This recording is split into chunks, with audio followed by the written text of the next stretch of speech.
Si hoy día hacen una auditoría técnica a tu sitio, lo primero que se van a fijar es de si el HTML es semántico y si el CSS hace sentido. Eso veremos en este video. Vamos a aprender por qué es importante el HTML semántico y cómo escribir un buen CSS. Utilizaremos como ejemplo dos páginas, una es la de Mercado Libre y la otra es Twitter. Primero vemos la ventaja del HTML semántico. Número 1.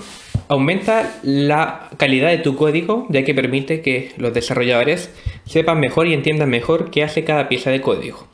Otra ventaja es el posicionamiento del SEO, ya que ayuda a que los navegadores, los buscadores, sepan qué muestra tu sitio, ¿verdad? Le dan puntaje a tu página cuando tienen un HTML semántico y le dan un mejor posicionamiento versus otras que no.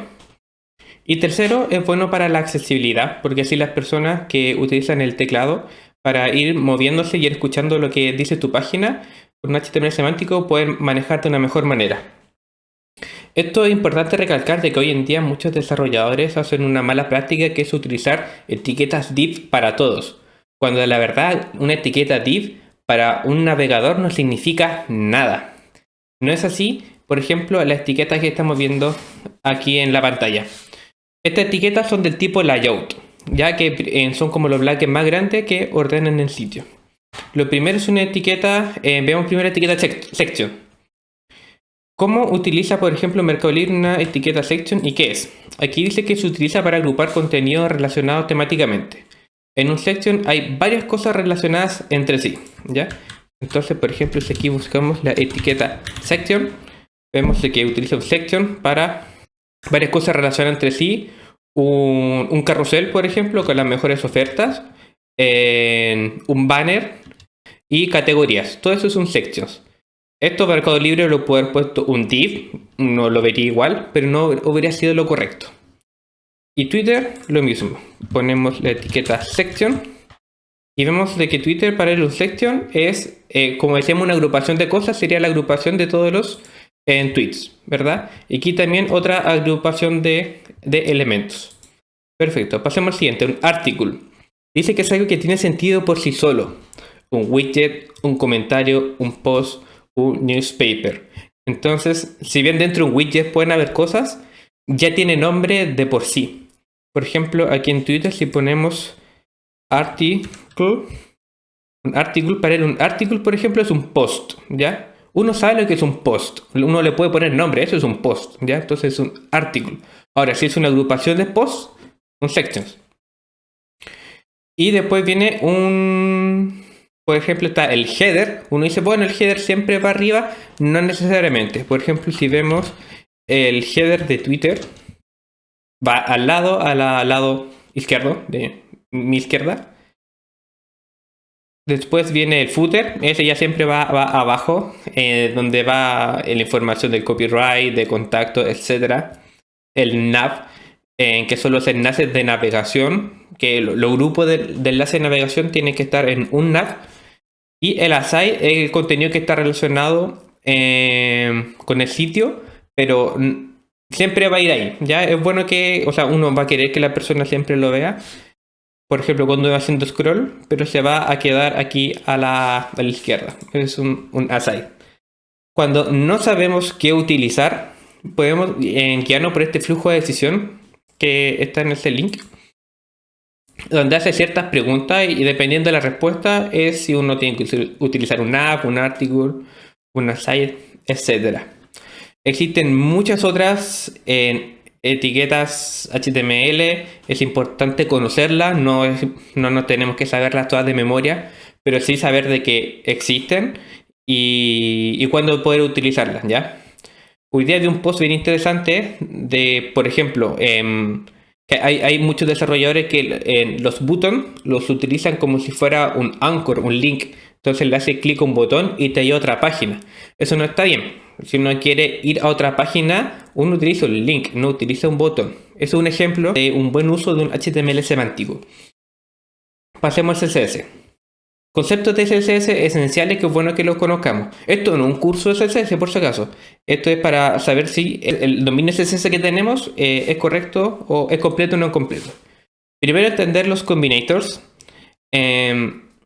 Cuesta aprenderse los combinations de memoria un poco, en realidad CSS es pura práctica, pero por ejemplo, aquí nos podemos guiar por esta tabla, donde lo primero que uno aprende CSS es como que va un div, por ejemplo, un espacio, un a, y se refiere a que todos los anchors, por ejemplo, que van a ir, que están debajo de ese div, va a aplicar. Pero cuando es un signo de más, significa que se va a referir solo a los A que estén en un primer nivel, no a los que estén en un segundo nivel a partir de ese. Después hablamos ya de hermanos, que es el signo más, y alguno le dice la colita de chancho. Esto está categorizado como hermanos. Por ejemplo, cuando uno utiliza la colita de chancho, es el AA, por ejemplo, los que están al lado. Y cuando uno utiliza un signo más, por ejemplo, div más A, se refiere al A que está al lado del div, pero no a los anchors que estén más allá del div. Pero, ¿qué pasa, por ejemplo, cuando uno quiere referirse al anchor que no está al lado del div, sino que al que viene después de un anchor? Por ejemplo, el que está acá. Uno ahí utilizaría, por ejemplo, este pseudo clase, que no es un combination, una pseudo clase, que se llama nthchild, y aquí uno le pone la posición y se aplicaría, por ejemplo, a una posición determinada de un elemento. Pero esto tiene relación con lo que son las pseudo clases, que cuando uno pone dos puntos, tiene una interacción, por ejemplo, un hover al pasar el mouse por encima, un active al poner un botón, ¿verdad? Y cuando uno utiliza etiqueta HTML con 2 puntos, se llaman pseudo elementos. Por ejemplo, tenemos los after y los before, para referirnos, por ejemplo, a cuando ya se dibujó en la pantalla algo, por ejemplo, un párrafo, y uno pone un after y un before, uno puede ponerle algo antes y después de aquel párrafo. Otro concepto importante de CSS que debemos de manejar son las unidades. Casi siempre se utilizan píxeles, pero no es lo mejor. Desarrolladores con más experiencia utilizan los rem, por ejemplo, porque tienen la ventaja de que son relativos a la pantalla. O sea, cuando alguien aumenta el porcentaje del navegador, se va a ver más grande, se va a ver todo más grande y se va a ver bien. En cambio, con los píxeles no va a ocurrir eso, se va a ver mal. Otro concepto importante es la especificidad. Se refiere a qué es lo que para CSS que va a considerar al momento de poner un estilo, cuando hay estilos que tienen conflicto entre sí. Por ejemplo, le digo que un anchor es color rojo, pero después le digo que el anchor que está dentro de un párrafo es color rojo. Pero aquí yo le dije que, o sea, es color verde, pero aquí yo le dije que era rojo y aquí le dije que era verde. ¿Cuál va a elegir CSS? ¿A cuál le va a hacer caso? Bueno, esto tiene relación con la especificidad, en que es el criterio que tiene CSS para saber qué considerar según el puntaje, ¿ya? Un tema muy, muy interesante.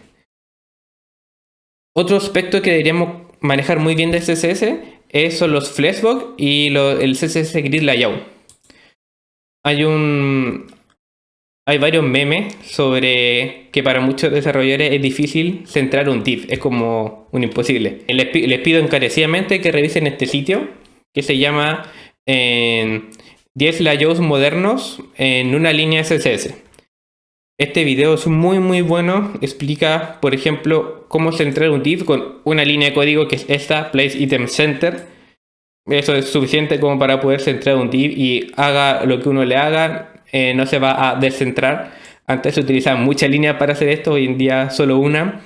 Y lo que me gusta de esta página es de que la verdad muchas páginas web se parecen, y si nosotros manejamos estos 10 layouts ya vamos a tener mucha parte de la pega hecha, y es como un buen lugar por donde empezar, para que después cuando nos piden hacer un sitio vamos a tener esta guía en qué basarnos y va a ser súper bueno. Así que les recomiendo que vean ese video donde explica, donde utiliza Flexbox y CSS Grid, ¿ya?